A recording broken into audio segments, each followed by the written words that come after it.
కార్గిల్ యుద్ధం భారత సైనికుల వీరగాథ. సిమ్లా ఒప్పందం ప్రకారం ఎల్ఓసి దగ్గర ఎలాంటి కాల్పులు జరగకూడదు. అణుబాంబులు కలిగిన రెండు దేశాల మధ్య యుద్ధం జరగడం ఇది రెండవ యుద్ధం.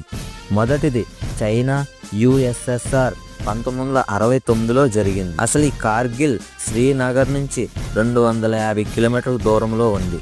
అక్కడ -48 డిగ్రీ సెల్సియస్ ఉంటుంది.